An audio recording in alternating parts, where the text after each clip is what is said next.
runtii caawa xafladda quruxda badan oo soo qaabisay waan runtii ka cudur daarayaa waan ka raali gelinayaa waxay ahayd xafladda inay bilaabato sideedii sida la ii sheegay runtii aad iyo aad runtii idinkaga maaragtay cudur daarayaa oo idinkaga raali gelinayaa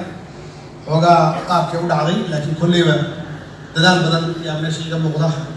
inkastoo aan rajeynayay iyaga naftigoodu ay cudurdaar ka dhigteen meesha ugu yar marka meesha waa lamaamuli waayo dad badan baa yimid marka hadda waxay ahayd inay meel ka weyn qabtaan laakiin taas markaa sheegtay markay xigtay insha allah meel meesha ka weyn raadiya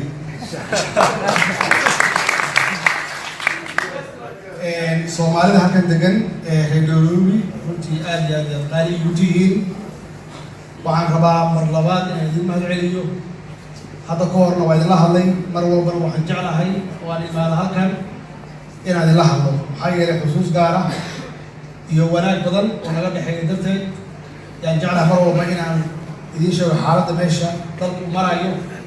iyo waxa soo socda oo aan runtii aan haminayno inaan ka shaqeyno bacdama taariikhdeena ay ka bilaabatay 2012 electionkan kii ka horreeyey sida wanaagsan oo quruxda badan ay isu dhaweyseen iyo weliba xafladdii ugu weyneyd oo aan la iloobi karin oo ka dhacday halkan July luulyo kowdeedii 2012 oo ahayd kowda luulyadii ugu dadka badnayd ay ka soo qayb galeen waxaan xasuustaa in lagu qabtay islii ay ka soo qayb galeen dad kor u dhaafay 15,000 oo ay ahayd in dad badan ay ka soo qayb galeen oo si fiican ay isu dhaweeyeen waxaa intaas u helaysa Febraayo 8 sidaa usoo banan baxdeen oo aad u muujiseen taageeradii taas waxay muujinaysaa runtii dowlad jaceylkiina iyo inaad doonaysaan dalkiina inuu hagaago oo aad dib ugu soo noqotaan wax kalena waa jirtaa oo xaqiiqo ah waxaa lagu sheegaa inaad tihiin dad aad iyo aad u karti badan inaad tihiin dad runtii waddankan wax badan kusoo kordhiya horumarkiisa canshuurta bixiya oo intiina badan aad tihiin ganacsato arrintaasna haddii aan la ogaa yaa mar walba markaan arko madaxweynaha Uhuru way xasuusiyaan inaad tihiin dad ugu fiican adduunka inaad tihiin dad aad u shaqaysta dad karti badan dad firfircoon dad baayac musharka iyo ganacsiga aad iyo aad ugu fiican dad bixiya canshuurta dalkaan lagu wado mar walbaan arko way xasuusiyaan isaga keliya maaha marka Soomaali oo dhan meel kasta ay joogto madaxana isu keen taqaana saas iyo xasuusiyaan iyaga naftooda waxaan ugu dambeysay hadda markii aan ka yimid Kampala Uganda madaxweynaha Museveni wuxuu ka hadlayay dadweynaha Soomaaliyeed ee degan Kampala iyo ganacsatadooda iyo waddanka waxay ku kordhiyeen muddo 10 daqiiqo ah iyo 5 daqiiqo ku dhow ka hadlayay macnaha wanaagga iyo waxay dalkiisa ku soo kordhiyeen oo weliba ay haystaan ganacsiga waaweyn oo ah petroleumka iyo trade iyo banking system xawaalada waxaa ka sii horeysay shir bil ka hor ay ku tagay South Sudan oo madaxweynahoodana sidaas iyo si ka daran uu ammaanayay dadka Soomaaliyeed oo runtii dalkooda ka qaxay sida ay wax ugu kordhiyeen meesha ay degan yihiin iyo meesha ay ku nool yihiin weliba waxaa si yaab badnayd oo yaab lahayd maalintaasi oo la saxiixay maalintaas isugu tagnay heshiiskaas madaxweynaha iyo mucaaradkiisa ay isugu yimaadeen oo loo soo baxay oo loo feesteynayay waxaa soo baxay dad gaaraya ilaa 20 dadkii biyaha u qaybinayay oo biyaha siinayay waxay ahaayeen ganacsatada Soomaaliyeed oo isgaratay marka macnaheedu waxay tahay dadkii ganacsatada localka ahaa oo Suudaanta waa garan waayeen dowladoodu waa garan waayeen ganacsatadeenii Soomaalidii baa garatay macnaheedu waxay ku tusaysaa dad hore oo xadaarad fog inaan nahay oo wax garta inaan nahay ama abaal leh inaan nahay marka iyaga kaliya ma aha Zambia madaxweynaha Zambia sidaas oo kale South Africa sidaas oo kale iyo hadda waxaan ognahay inay Tanzania joogaan Soomaalida ganacsatada West Africa ay joogaan laakiin su'aasha la isweydiinayo waxay tahay war dadkan saa u firfircoon oo Ilaahay xayir ka dhigay oo yaqaan sida ganacsi iyo dhaqaale loo sameeyo dalkooda maxaa ka hadlaysan dalkooda maxay u dhisan waayeen oo waxaas oo dhaqaale u gelin waayeen waa su'aal muhiim ah oo la isweydiiyo laakiin jawaabteeda waa yar soo koobaya jawaabteedu waxay tahay dadkaas maxaan ku raahdaa dalka markuu helo madax astaamaha soo socota markuu helo Soomaaliya muddo yar gudaheeda iyay ku soconaysaa meel sare ku gaaraysaa intaasoo arrimaha soo wada markay isqabsato oo la xaqiijiyo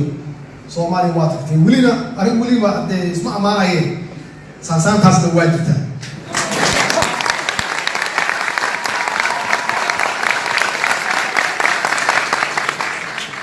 waxay tahay madax daacada oo honesty ah oo ummadda ammaanada u hayaan siday tahay ugu maamula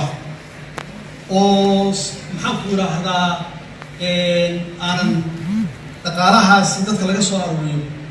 ama wax yarka ah oo caalamku ay keenaan aan si xun loogu takalfo ama dad gaar ah aysan jeebka gashan macnaheedu waxay tahay marka haddii ay saas tahay oo la helo qof daacada waxaa loo baahan yahay ma la heli karaa qof aan qabiilista ahayn waa dhowr astaamood oo haddii la isgelgeliyo ay isku aado Soomaaliya waa hagaagtay macnaheedu waxa weeye waxaan heshay qof daacada oo honesty ah ma la heli karaa marka qof aan qabiilista ahayn marka oo dadka dhan u dhaxeeya oo caadila oo haddii uu yahay madaxweyne ilaa madaxweyne macnihiisu waxay tahay waa numberka koowaad ee dalka weyn waa qof dadkoo dhan laga soo xushay waa 12 milyan iyo 15 dad gaaraya laga soo xushay oo la yiri adiga noo dhaxeeya oo noo xaqso oo qofkaasi u qaatay siday tahay oo dadku u dhaxeeya oo aan isticmaalin karto oo aan isticmaalin qabiil haddii qofkaas la helo ma la heli karaa qof kartida ku darsada oo karti leh oo aan caadis ahayn oo soo jeeda oo maalin iyo habeenba shaqeeya oo walwal ka haya shaqada ummadda ay u dirsadeen inuu sidee tahay uga soo dhalaalo uga soo baxo haddii saddexdaas qof la helo qof akhlaaq leh oo diin leh oo jagada ama shaqada loo dhiibtay aan abuse garaynin oo aan dadka ku dhibin oo aan si xun u isticmaalin oo adaab leh inuu yahay haddii afartaas la helo ma la heli karaa qof degan oo aan talada ku degdegin oo ka fiirsada wax walba oo go'aanka saxa ka qaata waa dhici karta go'aanka inuu qaldamo laakiin aad uga fiirsada shantaas marka la helo haddii ma la heli karaa qof aqoon leh oo runtii hawsha waxay tahay fahamsan oo aqoonteedii u buuxdo u leeyahay ma la heli karaa haddii lixdaas astaamood la helo qof kale ma la heli karaa qof waddani ah oo waddankiisa jecel oo dadkiisa jecel ma la heli karaa oo dadkiisa jecel ma la heli karaa ma aha waddanigu patriotigu ma aha inuu dal kale ku duulo hadduu xoog isbida ma aha waa dalkiisa inuu difaacdo oo ilaashado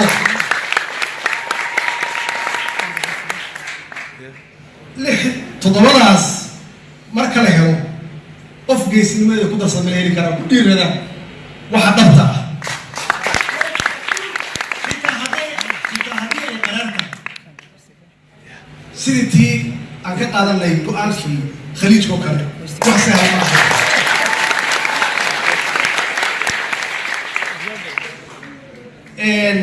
ma la heli karaa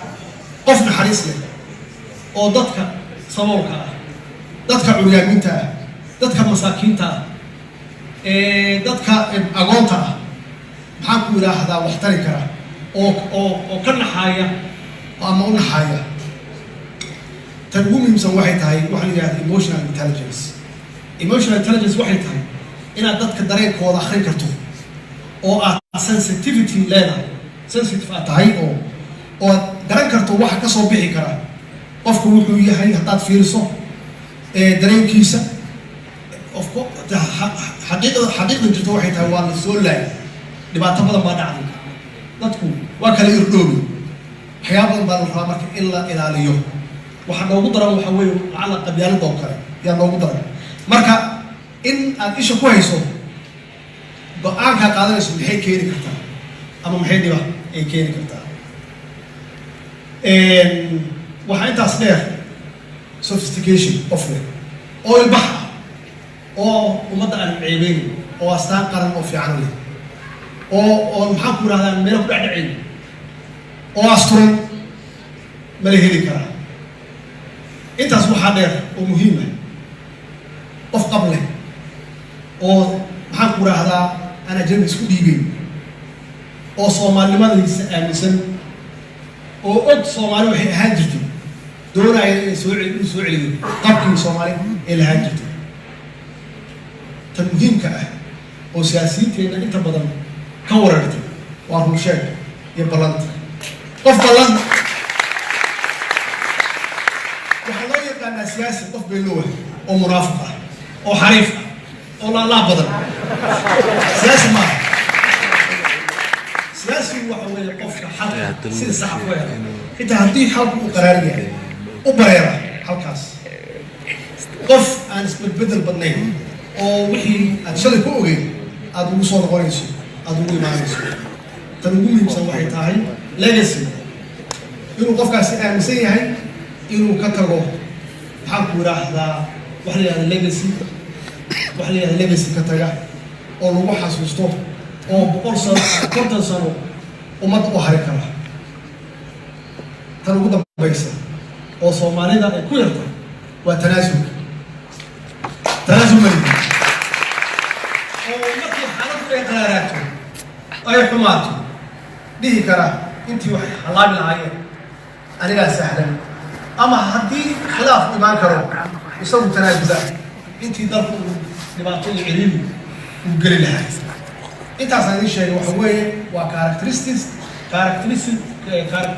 characteriska qofka liidarka uu leeyahay haddaba meesha waxa yaala waa la doorateen waxaad noo doorateen intaas inaad naga hesha aan sheegay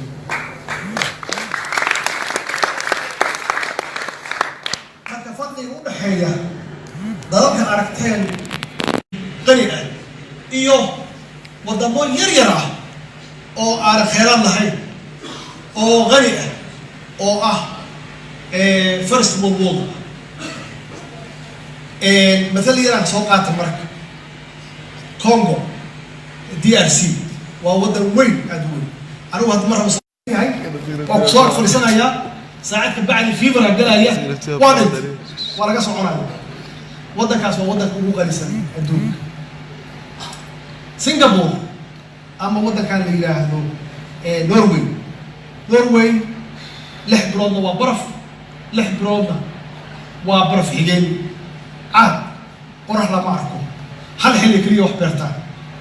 waxay dadkooda u keediyeen 300 sano soo socota adduunka hadduu ku xumaado 300 sano ka bacdi qofka dhalan doona wixii ismeer u dhigay ka waran 300 sano ka bacdi qofka dhalan doona noloshiisu waa garanti maxaa yeelay awooyaashii yaa ka shaqeeyay oo maaha siyaasiyiintu maaha waxay u nool yihiin maanta waxay u nool yihiin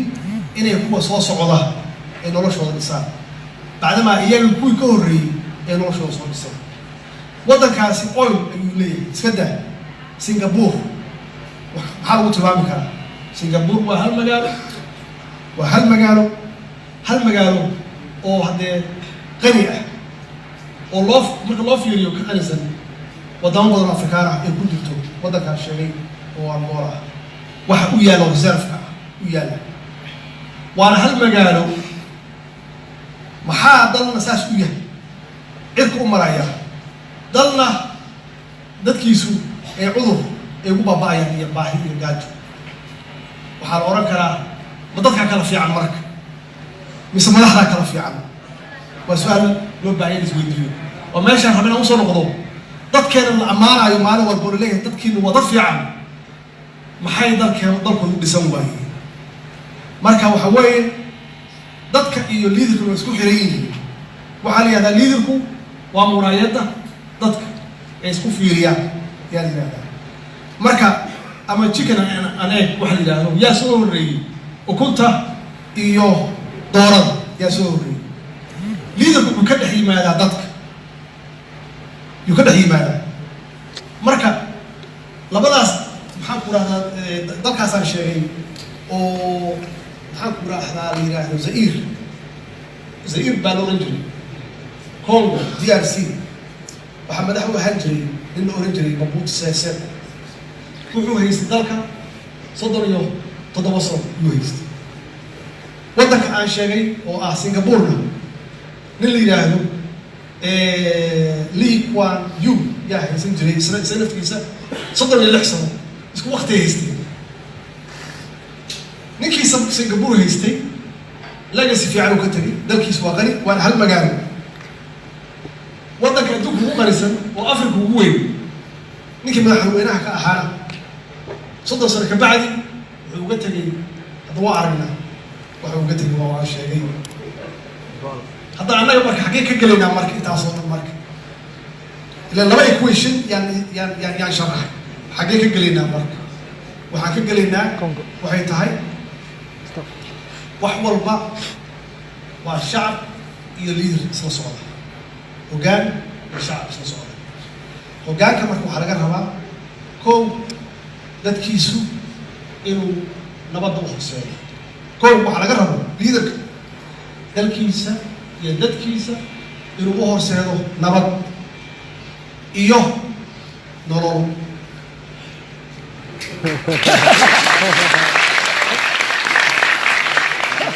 waxa laga rabo hoggaanka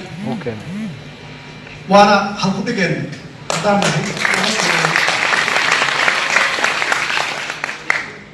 هذا حكينا نبض كرهنينا مرك نبض إلا 6 سنة سوى بقولي قالوا بعدين كان كذا علي واصلني ضد كل واحد يقولون أنا هل بيرة سومالي ليران سومالي وهل بير حكي كرهنينا نبض إذا حكينا نقولون اللي سويدي الله نبض وحين نقولون في تحدينا معه سومالي واحد بس وقفته سومالي ولا سكوتري dad shisheeya yaa isku diray Soomaaliya burburka Soomaaliya dibadda uga yimid khaasatan markii annaga Itoobiya aan dagaalnay oo cid walba cidda kale ay ku abuurtay jabhado meeshaas weyn meesha Soomaaliya ku jirto waxaana laga rabaa marka bacdama khibradda annaga leenahay oo dalkeena dibadda laga buriyay aan ognahay oo nin alla ninkii xanaaqaba uu aadayay dawladda shisheeye ودقالك الرتنا يهو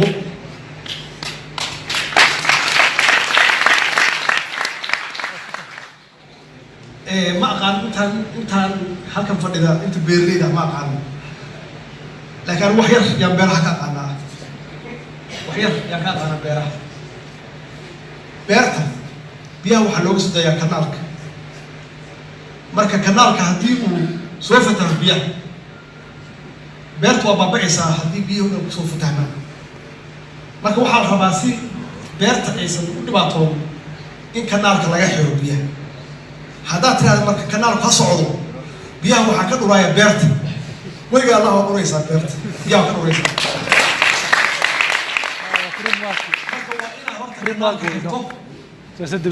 kabacdina biyaha ka dhurto ama uu qalalo marka Soomaaliya nabadeeda waa inaad ka soo xirto ماشي يقول لك كسر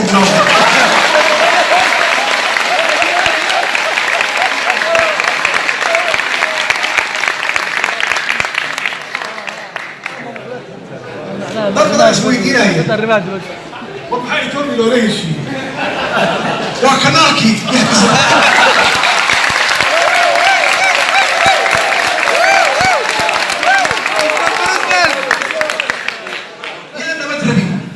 إثيوبيا نبض ربطة أنا غير نبض ربطة dadka aan nabadda rabin marka waa dadka Soomaaliya godkii 30 sano ay ku dirtay inay ku jirto rabaan xaqiiqo ama raba biyaha in laga duro beerta dhexdeeda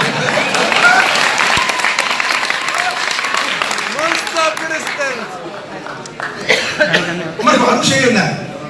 inay beeraley noqdaan dadkaas ay fahmaan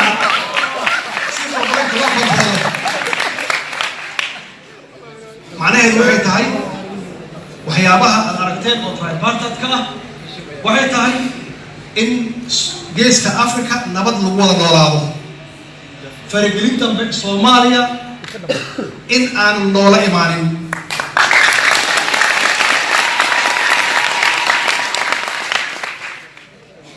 oo wax alla wixii kala faa'iideysan اللي متدرب يا سيدي او جاجوسين لو سو ديرايين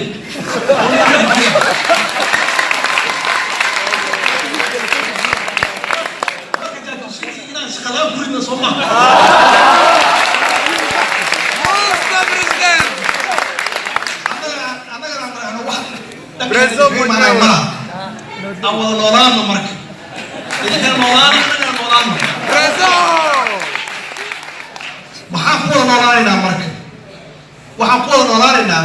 waxaan annaga ku fiicannahay inaan u geeyno oo ganacsiga ah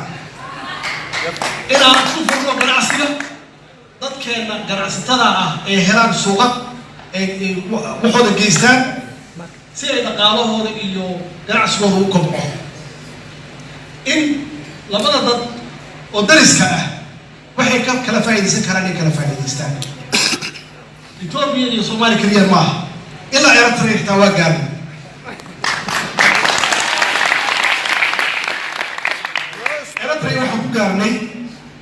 Eritrea waxa weeye waa dal runtii aan wax badan ku leenahay oo noo ogsoon inaan wax badan ku leenahay laga bilaabo 60kii ilaa maalinta iyaga xorriyadda qaadanayeen waxaa ku socday dhaqaale Soomaali ee leedahay taxpayerska dadka cashuurahooda in la hubeeyo in dhaqaale la siiyo si ay u helaan xorriyadooda bini'aadamku isku mid ma aha dad badan wax loo taraa jira oo annagu haddii lixdameeyadii iyo toddobaatameeyadii intii dowladda Soomaaliya xoog lahayd wadamo badan iyaan wax ka horeen laakiin waxba looma oga laakiin madaxweynaha Eritrea Isaias Afwerki wuu aaminsan yahay hadday Soomaaliya jirin inuu soo xiriir lahayn oo wuxuu ugu yeeray aniga wafdigeyga dadkiisu wuxuu u sheegaa in xorriyadooda ay dhamaystirneen inta Soomaaliya ay dhibaato ku dhex jirto ama ay qaybsan tahay wuxuu diyaar u yahay inuu abaalkii gudo marka Soomaaliya inaan rabno abaalkii iska gudto marka meeshaas way meesha saddexda qeybood uu ka soo galay marka inaan abaal ku leenahay oo Soomaaliya abaal ku leedahay ogsoon inaan abaal ku leenahay iyo Prime Ministerka Abiy oo leader cusub ah oo doonaya geeska Afrika afkiisa iga yiri wax alla wixii haysana wax ku gadnay hub ma doonayno hub kale inaan iibsano meeshaan kaara ka iibsan lahayn waxaan ka iibsanaynaa tractor cagaf waxaan doonaynaa uu yiri dadkeena inaan u furno ganacsiga dhaqaalaha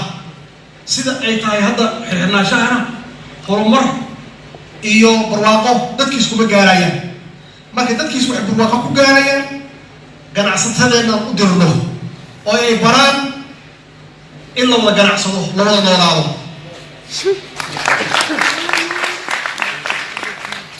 siyaasaddaas waxaan rabaa in la ii sheego meesha ka khaldan tahay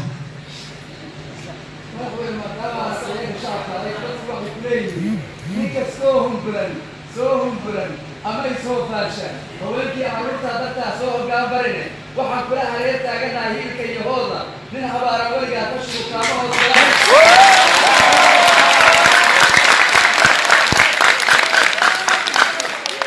ما شاء الله وما صدقي afkiisa ugu dhacsan meesha waxay tahay meesha ku socono meesha ku socono waxay tahay Soomaaliya oo nabad hesha yar u soconaa Soomaaliya barwaaqo u soconaa Soomaaliya oo noqota wadamada aan sheegay oo horumartay yar u soconaa Soomaaliya oo aan u kala qaybsanayn qabiilo yar u soconaa Soomaaliya oo nidaam iyo dawlad fiican heshay iyo sharci kala dambeed yar u soconaa waxaan u soconaa Soomaaliya oo sharaf leh yaan u soconaa ninka ay sharafta rabin wuxuu rabaa marka ninka ay sharafta rabin wuxuu rabaa maanta kaliya rabaa laakiin annaga waxaan u soconaa berri iyo 100 sano dambe yaan u soconaa qofka maanta u socda wuxuu rabaa luf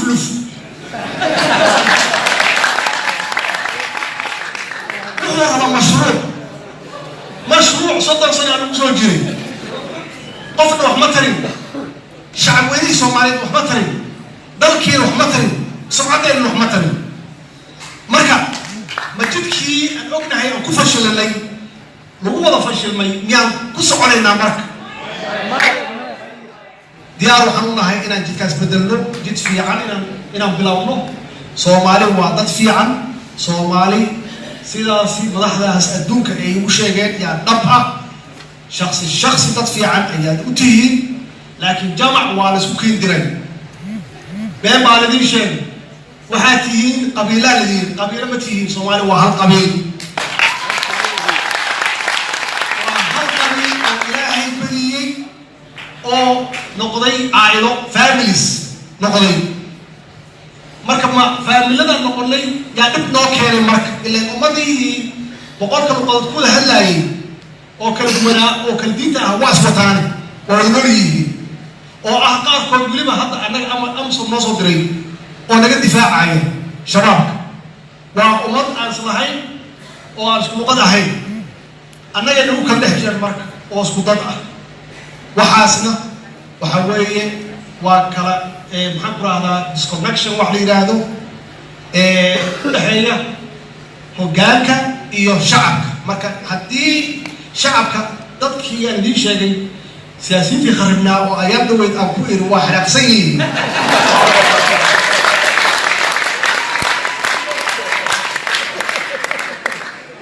oo qofka hadduu xanaaq wax walba iska leeyahay marka qofka hadduu xanaaqo wax walba iska leeyahay haddee waxay ayaa ku soo maxaa qaateen qabiil waa shaqeyn waay koox waa shaqeyn weydi marka waxa weeye inaan u sheegno shacabka Soomaaliyeed inuu majuur noqdo inuu bislaaday muddo dheer in loo sheegayo been loo sheegayo beentiina ay keentay dad badan oo qaxooti ah dad badan oo dhintay dad badan oo badaha ku baabacay dad badan oo maxaan ku rahdaa diaspora jira dad badan oo gudihii cudurro iyo biyo la'aan ama biyo aan fiicnayn oo aan caafimaad ahayn waxbarasho la'aan ay ku haysato wax kalena ma aha waa beentii loo sheegayo lagu kala qaybinayo ummadda haddii ummad la kala qaybiyana awooddeedii waa sidint marka inaan u sheegno dadkaas siyaasiyiinta caraysan waqtigiina waa dhammaaday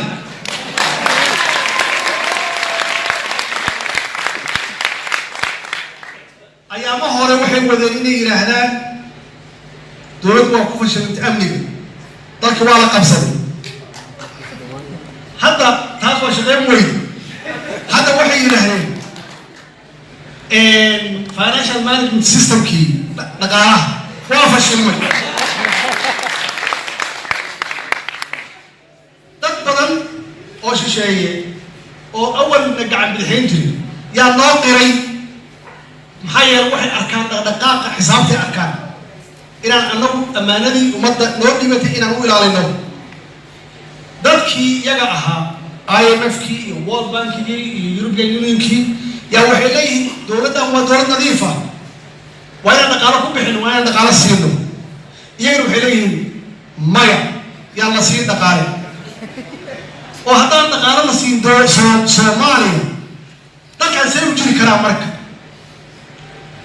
dalkaan see u jiri karaa haddii iyagu ay soo taagnaadaan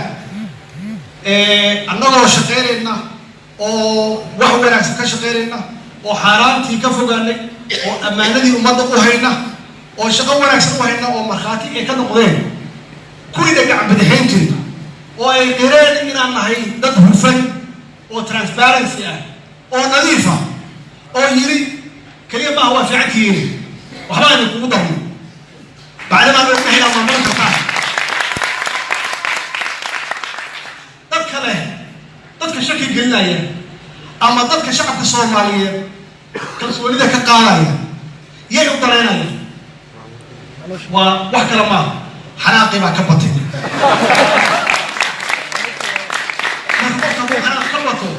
wuxuu ku dhawiyaa xoogaa waalida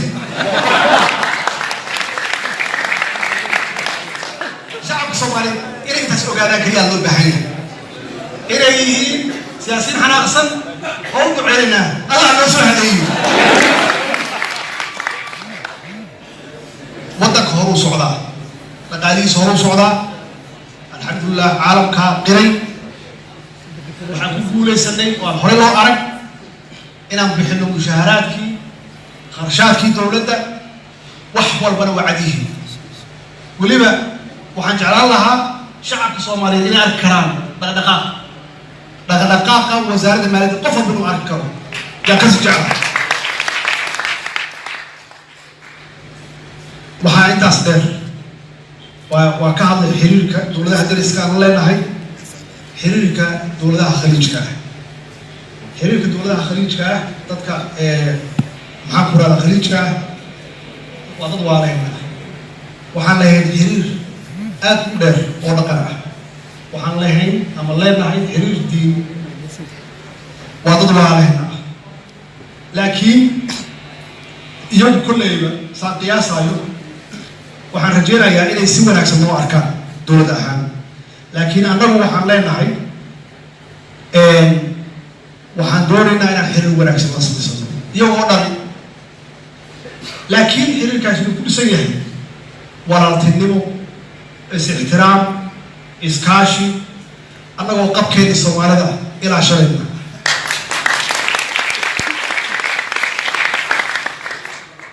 maxaa yeelay annagu Soomaali baan nahay waa dhab xaalad xun yaan ku jirnaa laakiin xaaladda xun aan ku jirno ma aha permanent ma aha xaalad xun permanent ma aha xaalad fiicanna permanent ma aha joogto ma aha xaaladda xun qofku waxaa laga yaabaa inuu galo xaalad kasii fiican qofkii xaaladda fiican ku jira waxaa laga yaabaa inuu xaalad xun u galo wax permanent ah ma jiro marka annagoo xaaladda saas tahay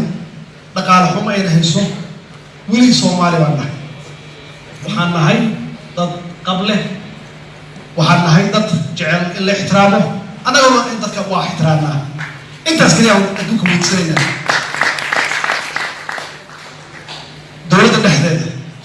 dowladda dhexdeeda waqtigaan oo kale waxaa ugu jiri jiray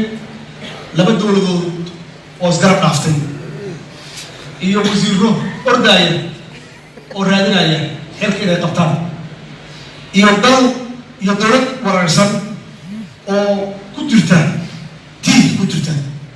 oo isdabayaacayo shaqadii dowladduna istaagtay caalamku uu leeyahay war dadkaan waxba kama bartaan miyaa wixii shalay soo maray waa ka gudubnay hawshaas waa taan idiin sheegay waxaan uga gudbaynaa tanaasul wax walba waxaan u tanaasulaynaa shacabka Soomaaliyeed dowladda dhexdeedu meeshii ugu fiicneed iyo maraysaa xiriirka dowladda dhexdiisa maxaa yeelay wax personal ah ma jiro wax dan gaar ah ma jiro haddii arrin ay timaado culus waa loo dadbadsadaa waxaa ka soo baxa fakarka ugu fiican oo shacabka weynaha Soomaaliyeed u fiican yaa ka soo baxa maxaa yeelay qof dan gaara kuwata ma jiro taasa waxay keentay khilaafkiisu jirin marka oo la isu tanaasulo saas darteed dowladda dhexdeedu meel fiican ayay maraysaa waa iska jiraa kuwaan idiin sheegay oo iska caraysan oo iska qaylinaya laakiin anagu horaa uga soconaynaa insha allah hadduu ilaahay horaa uga soconaynaa waxaan rajaynaynaa hadduu eebbe yidhaahdo in saas 4 sano ay ku dhammaato election lagu galo oo qof walba oo Soomaaliyeed intaan idiin sheegay oo astaamaha ahaa aad ku doorataan qofka aad rabtaan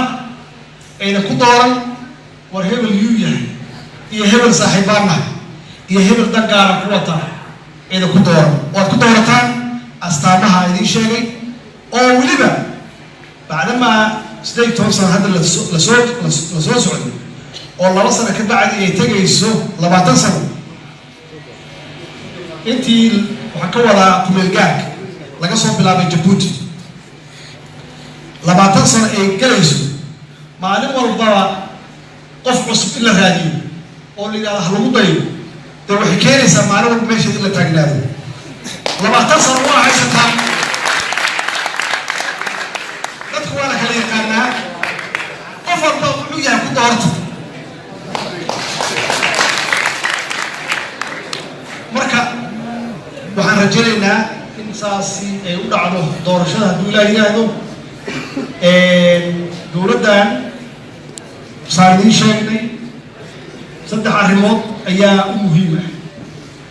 3 arrimood ayaa u muhiim ah 3daas arrimood waxay tahay waana arrimaha dowladaha aan ku dayanayno oo hore u maray ay ku guulaysteen waa koow musuqmaasuq la'aan dowladdu waa inay tahay dowlad aan musuqmaasuq lahayn oo si hufan qof walba wuxuu shaqaystay uu helayo wax dheeraada uusan raadinin tan labaad in lagu bixiyo darajo ama xil lagu bixiyo qaabkii aan naqaanay oo ahayd qabiilka iyo qabyaaladda oo lagu bixiyo qofku muxuu tari karaa muxuu yaqaanaa muxuu hawshaan ka qaban karaa lagu siiyo darajada lagu siiyo ee aan lagu siinin qofkaan waa qabiil ku dhow ama waa qof aan saaxiibatihiin ama qof aan dan ka leedahay tan saddexaad waxay tahay in institutionkii dowladda aan dhisno oo institutionka dowladdu uu noqdo institution shaqeeya hadduusan institution lahayn haddee waxa weeye sida aan nahay ay ahaanaysaa marka inaan raadino qof walba qof ka fiican yahay inaan raadino dad kale aan tababarno si hawshaasi ay saas ay ugu hagaagto ugu dambeyn saad la socotaan waxaan bilaabnay oo la yiraahdo isxilqaan oo aan doonayno dalkan aan dib ugu dhisno oo aan doonayno dalkaan dowlad keliya ma dhisi karto maxaa yeelay dumintiisu waa sahal laakiin dhismihiisu wuxuu u baahan yahay waqti iyo dhaqaalo fara badan wuxuu u baahan yahay dhaqaalihii lama hayo waqtigiina lama hayo labadaba waxaan rabnaa waqti yar inaan dalka ku dhisno dhaqaalahana aan dadka ka helno hadday noqoto xoog iyo hadday noqoto xoolo iyo hadday noqoto xirfad saddexdaasba inaan ka helno isxilqaan waxaa ka mid ah dalka inaan dib u xoreyno oo qolooyinkan horarka ah oo madaxayaasha ah shabaabka ah aan dalka ka xoreyno oo Soomaaliya loo soo diray inaysan nabad noqon xaqiiqatan waa idiin sheegaya haddii aan ku guulaysanay in banaanka Soomaaliya laga dhigo gudaheena annaga xalisanay maxaa yeelay shabaabku wiilashii way haddii ay noogu imaan waayaan maxaan ku idhaahdaa sida aan doonayno oo cafis ay noogu imaan waayaan waa inaan xoog ku keeno marka haddii aysan dhaqaale ka helayn dibad haddaysan hub helayn waqtigay sii jiri karaan waa waqti kooban waxaan ku kalsoonahay marka haddii qof walba oo Soomaali uu xil iska saaro ويراهدوا دل كان يندب حريوي وكحرين كنا عيد والبقى وصوماليا سووا جدا وكحرين كنا تنسدحان أو سفقان أنقوة ضوحي تهاي لقاليه يندب سوعيلو دلك لقاليه يندب سوعيلو أو أن investors هديه صومالي يهديه أجنبي عن كانوا مرقشي عن كانوا أو لقاليه الحوجدو أو ضدك شعبك يقرع ستة يقفل بابا يسكح القامان إنه بحياة عشوتي محيري وحن ما ينتهي لها الجوفرنر كا مقالة نيروبي وحوير ماشي وقول بلد وكان عشوت وإسلام وإنك معناه هذا واحد هاي مركب كوا صومالي الجوجة يديكم واحد يعني كرتان إلى تسحقان عبر هذا كتب رمضان هاي الضوء اسمه كل واحد ونسارني إن قال مسار أنه هو صح ونسارني هي وإن مامولنا الربا وضدك إنه وعي قلنا الربا ووحي الكيرو وضدك لقى سوق قالوا إن نسفع مامولنا الربا لكن يديك روح الربا حوق إن تكون بحساب إن حريه تكون بحساب يا الربا قفل بقى صوماليا one way or the other قيبوا كلها بربك الصومالي أما يسووا قاعد يسافروا بريو أما هاو هيسو قفوا شليه هو قبيلتين أو واحد باين أما برناي صوما مركوا إن هذا أنتي أن جيسنا ونبع أما قارن بدل الدياسبرا قارن بحناي سي قبيل كودو أما وورلود كودو وضب ويرو أو دباتو جيستو